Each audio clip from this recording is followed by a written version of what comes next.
എന്റെ എക്കാലത്തെയും പ്രിയപ്പെട്ട സിനിമകളിൽ ഒന്നാണിത്. നിങ്ങൾക്ക് ആദ്യം ഒന്ന് പറയാൻ പറ്റുമോ എന്റെ എക്കാലത്തെയും പ്രിയപ്പെട്ട സിനിമകളിൽ ഒന്നാണിത്? എങ്ങനെ പറയാം? This movie is one of my all time favourites എന്ന് പറയും. All time favourites. One of the കഴിഞ്ഞാൽ പ്ലൂറൽ, ഫേവറേറ്റ്സ് എന്നാണ് ഞാൻ എഴുതിയത്, ഫേവറേറ്റ് എന്നല്ല എഴുതിയത് കേട്ടോ. അപ്പൊ വൺ ഓഫ് ദ കഴിഞ്ഞാൽ പ്ലൂറലേ വരത്തുള്ളൂ. One of my teachers, one of my students, one of my colleagues. This movie is one of my all time favourites.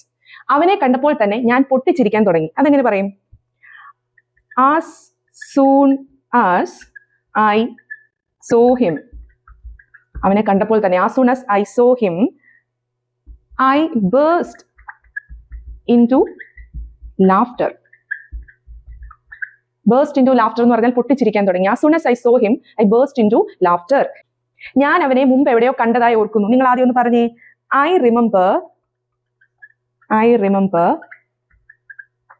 Having